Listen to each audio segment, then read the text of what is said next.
It is the year 2020, and I have learned what it takes to survive in this cold, apocalyptic wasteland.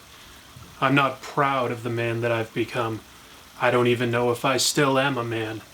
But we're 3 days into the apocalypse, and Oh, hi! You caught me devolving into a barbarian. Speaking of barbarians, let's talk about Conan the Barbarian artist John Buscema.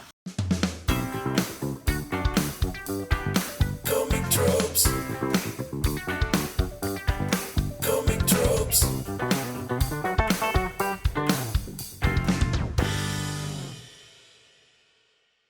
Hello, welcome to Comic Tropes. I'm your host, Chris.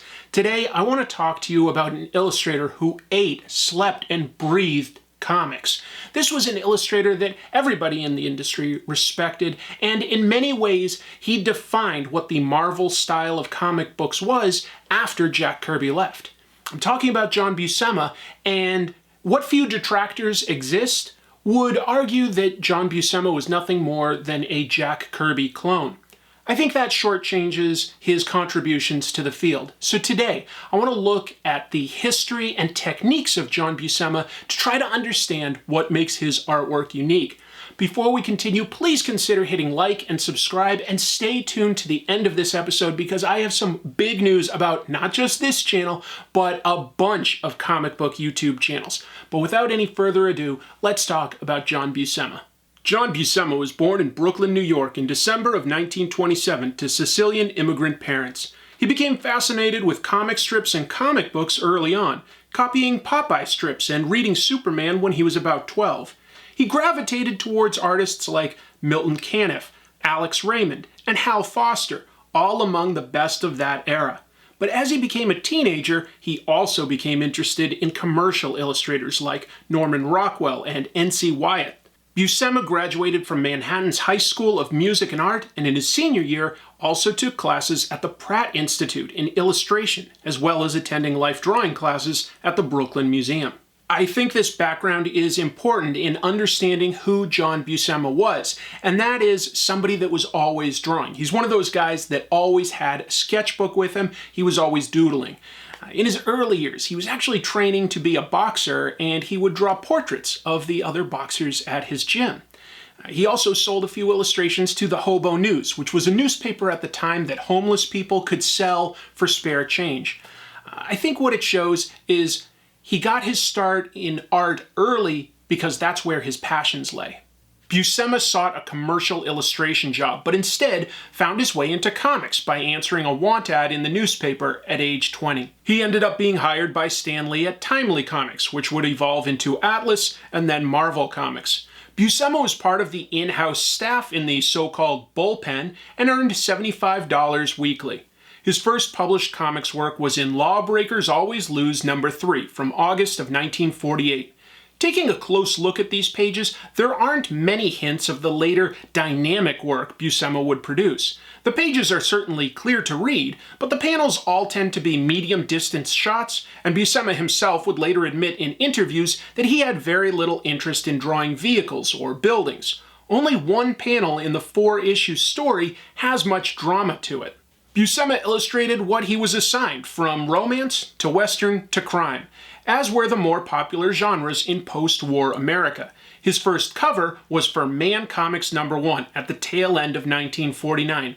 Again, there's nothing wrong with it per se, it's typical of what you'd see in other comics at the time, but there's not many indicators that Buscema would evolve into a much more engaging cartoonist. By the end of 1949, however, comics were selling less, and Timely made the financial decision to dissolve their bullpen and move almost everybody to freelance. Buscema continued to get work during this time, but he also took on work at other publishers like Charlton and Dell. He preferred, when he could, to get work in genres like westerns and fantasy, but he'd take work where he could get it. One thing he learned during this time, as he began working into the 50s in comics, was that his speed did not compare to those of his peers. Highlights of Buscema's work throughout the 50s included Nature Boy, his first work on a superhero, and one he co-created with Superman co-creator Jerry Siegel, and his work on the Dell adaptation of The Seventh Voyage of Sinbad. This is where modern readers might start to recognize John Buscema's stylistic traits beginning to emerge. His passion lay in fantasy and imagined characters and settings. The backgrounds here are moody, the characters have emotion, and the creatures that show up are bold and exciting. Comics continued to sell less through the 50s. Buscema was only earning about $20 per page. One of the last comics jobs Buscema took at this time was an adaptation of the Hercules movie. You can see Buscema's stylistic signifiers emerging. Faces are identifiably by him, with small eyes, and his unique way of using hatching to indicate shadow and form. There's his big muscles, exciting action, and convincing animals and backgrounds. And yet, there's also room for improvement. His storytelling on this page used a strange panel structure that doesn't read in the typical Z format, so arrows are placed to guide the reader. On this page, we go from an arrow being aimed in one direction to flying in the opposite direction in the next panel. These are great individual illustrations, but not the clean storytelling of a master comic book artist. Not yet, anyway. At this point in his career, Buscema decided to leave comics for the commercial art world, his original goal, and he obtained work at the prestigious Chait advertising agency. During this time, he was doing things like book covers, posters, layouts for ads, and storyboards. It made him faster, it made him more flexible, and it helped him develop more uniquely his own style. But what would happen next was exciting. The Silver Age of comics had a huge growth spurt, unknown to Buscema at the time, and it ended up bringing him back into the field. What Buscema was not aware of at the time was that the comics industry had had a renaissance. Marvel's new superhero titles like Fantastic Four and Spider-Man made them hugely popular, and they were growing fast. They needed more artists. Stan Lee reached out to Buscema and made him an offer that he'd match his annual rate from his ad agency job. Combined with the fact that Buscema would now be able to work from home instead of commuting from Long Island to Manhattan every day, Buscema decided to take the chance. His first assignments were providing the penciled art for a Hulk and a S.H.I.E.L.D. story over Jack Kirby's layouts, and the results were borderline disastrous. Buscema could do great figure work, but his style was now dated. Kirby had introduced hulking behemoths and fantastical machines to the superhero world, and Buscema's art looked nearly pedestrian compared to it. But Lee sent Buscema examples of what he felt the Marvel style was, and Buscema proved a quick study, adapting his work to take on more of Kirby's fantastical proportions and in-your-face compositions. The results were a hit with readers. Buscema's first regular assignment was on the Avengers with writer Roy Thomas, Stan Lee's protege. Thomas was a creator who Buscema got along well with, and the two formed a strong working relationship that lasted the rest of their careers. Together, Buscema and Thomas created big stories for the title, including the creation of Ultron, the robot nemesis who aims to eradicate all organic life, and the Kree-Skrull War, one of the most epic stories for the team. The duo co-created characters like Ultron, Vision, Red Guardian, the Squadron Supreme, Black Knight, and many, many more.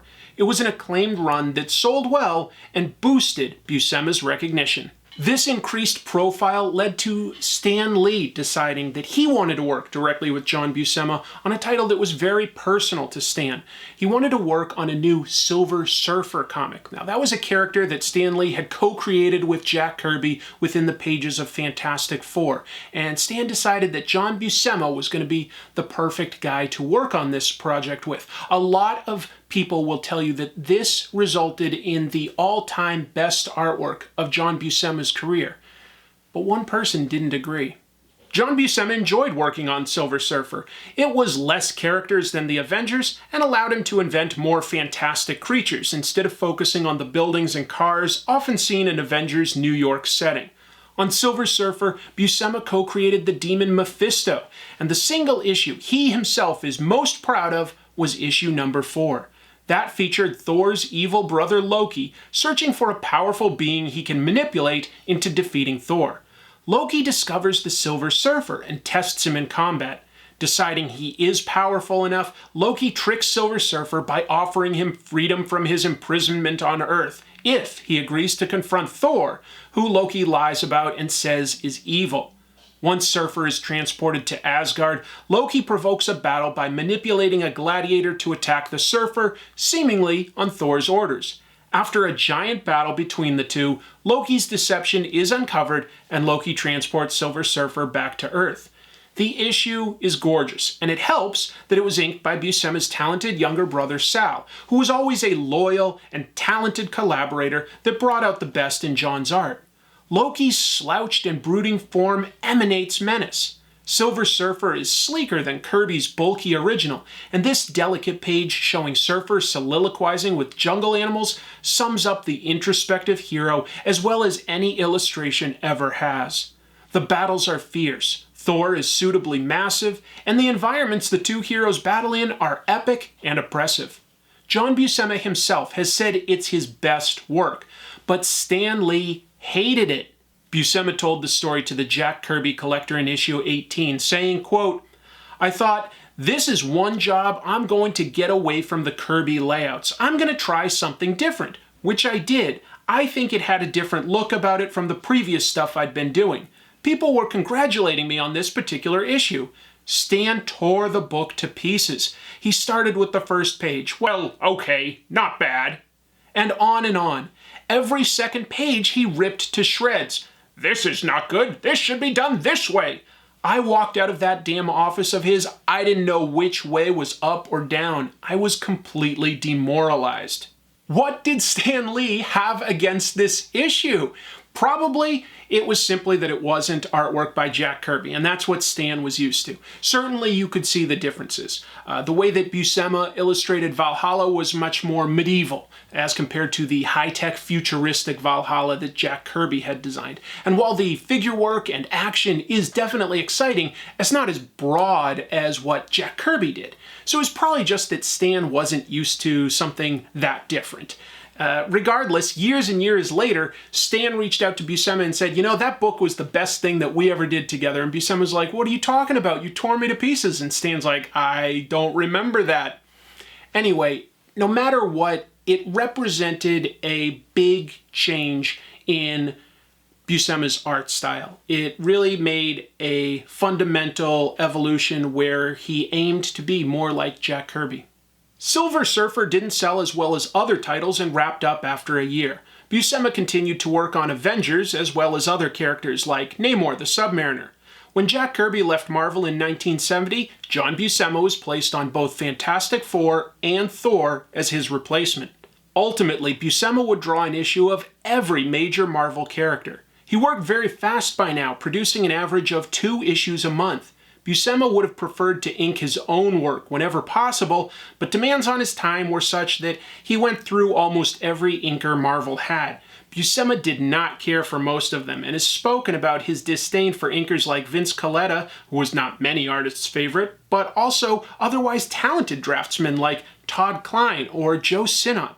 It wasn't that they were bad at their job, but in interviews, John Buscema has said, quote, "No matter how good the inker is, they can never do the job that I feel is justified. I always feel let down, except for maybe a couple guys in the business like Frank Giacoia, Tom Palmer. My brother Sal did a credible job inking my pencils, but then they'd give it to other guys who'd absolutely destroy it as far as I was concerned."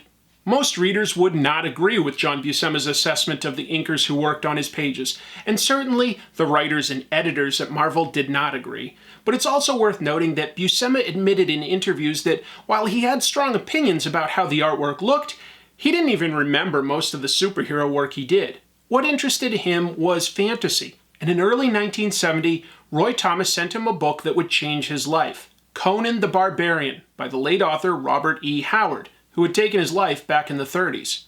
After the stories had been published in the anthology magazine Weird Tales, they were later published as novels in the 1950s and reprinted by a new publisher in the mid-60s with covers by Frank Frazetta, where they really took off. These stories really excited Buscema, and he wanted to work on the comic with Roy. But Marvel's publisher, Martin Goodman, wasn't convinced a Conan book would sell as well as superheroes, and he didn't want to pay Buscema's rate, which was the highest Marvel offered. Instead, the book was given to newcomer Barry Windsor Smith. He did the first 24 issues, and the book sold fine. So eventually, Thomas and Buscema got their wish and began to collaborate on the title, going on to make over 200 issues across 14 years between Conan the Barbarian and Sword of Conan, one of Marvel's black and white magazines. Conan is definitely where most of John Buscema's fans will think of him from. It's the character that he's most closely associated with. He's the most prolific Conan artist, and he's unlikely to be unseated. Now, Barry Smith drew the first comic books, and he drew Conan as a more young and thin character. But when Buscema took over, he went back to the source material, and he turned Conan into a hulking brute. He loved working on that title. He worked on it for a really long time, and it's more issues than I can adequately summarize in this episode. Suffice it to say, if you want to understand visually what all of John Buscema's personal techniques, his personal tropes, if you will, I would recommend reading his Conan runs. Savage Sword of Conan was at least 50 pages a month, and Conan the Barbarian was another 22. Buscema not only did that, but also the first 7 weeks of a daily comic strip that he abandoned because he felt the panel size was too limiting. His frequent inker, Ernie Chan, took over. Buscema also did the movie adaptation when Arnold Schwarzenegger starred in a movie version. On top of the interior pages, he would also collaborate with painters like Boris Vallejo to create the elaborate covers for the magazine. Buscema has said in interviews that Conan was what interested him the most and what he enjoyed working on the most. While his style was locked in by now, he was more than the Jack Kirby clone he's been accused of. Buscema conveyed the naturalistic in an organic and believable way. But he was flexible enough to include the fantastic and would regularly work on issues of superheroes as well, now producing an average of 3 comics a month. During this time, he co-created Ms. Marvel, for instance. Throughout the 70s, his work on Conan ranged from broad action to subtle drama. While his comics had plenty of action, the important thing is he let the readers see the reactions of the characters. Through gesture and form, as well as emotive faces, he showed emotion. And that was ultimately what drew the reader in and made him or her care about a wandering barbarian. You'd think that all of this work would be enough for any man, but Buscema wanted to do more. He wanted to teach. In the mid-70s, John Buscema opened the John Buscema School of Art to teach the new generation of cartoonists. He even advertised in several Marvel comics. But he eventually decided that he disliked the commute in and out of the city once a week after a full day's work drawing. So by the end of the 70s, he grudgingly closed it down. However, all those lessons would soon become fodder for the next important chapter in John Buscema's life. In 1978, Marvel published How to Draw Comics the Marvel Way. It utilizes a lot of John's lessons and is a great primer on how to approach figure work for superhero comics. It's a popular book that's been reprinted many times and is still easy to obtain. Stan Lee and John Buscema even made a DVD version. Moving into the 1980s, John collaborated with Stan Lee to co-create She-Hulk, which was the last comic Lee wrote before moving to California to oversee Marvel's media empire. Buscema stepped down from Savage Sword of Conan with issue 101 in 1984, and from Conan the Barbarian in 1987. He hadn't touched superheroes in almost 5 years, with the exception of the first 2 issues of a Magic limited series. It's an interesting look at those stories and to see how far his storytelling has grown. For instance, he has a 2-page spread of panels in issue 2. They're written to be read in the typical Z shape across the first page and then the second, but Buscema laid it out such that you can also read it all the way across the spread, and it still makes sense. It indicates an acute awareness of how a reader would approach looking at 2 pages in the same setting. Another highlight during this time was another run on The Avengers, where he teamed up with writer Roger Stern from issue 255 to 300. In my opinion, the highlight is definitely a massive epic where Baron Zemo organizes the Masters of Evil to take on the Avengers. And they get some wins in a way that bad guys have never gotten before. We're talking crippling Jarvis, putting Hercules in a coma, totally destroying the mansion and a lot of personal belongings of the various heroes. It's pretty amazing, before they, of course, rally and win the day. It's a great, great run. And another thing he did at this time that was impressive was a new run on Wolverine. Buscema teamed up with acclaimed inker Klaus Janson on a gritty Wolverine story in Marvel Comics Presents that led to Buscema being the artist on Wolverine's first ongoing series that debuted in 1988. He illustrated the first 14 issues, setting the tone and inking his own pages in issues 7 and 8. In my opinion, this is the last time where John Buscema's artwork really looked fantastic. Moving forward, it could still look rock solid. He had the fundamentals. At the same time, he simply wasn't including the same level of detail that he did when he was younger. He needed a great inker to make his art look exciting. John Buscema began his 6th decade working in comics in the 1990s, illustrating another 20-issue run on Conan with Roy Thomas, a Wolverine original graphic novel that he inked as well, and some Punisher stories. Buscema had a run in Punisher War Journal, an alternate universe Western version of Punisher, and the Punisher illustrations in Archie Meets Punisher, a bizarre crossover with Archie Comics and Marvel. It's worth reiterating that even as John Buscema slowed down, people kept finding new Buscema artwork. As stated earlier, he was always drawing, so sketches are plentiful.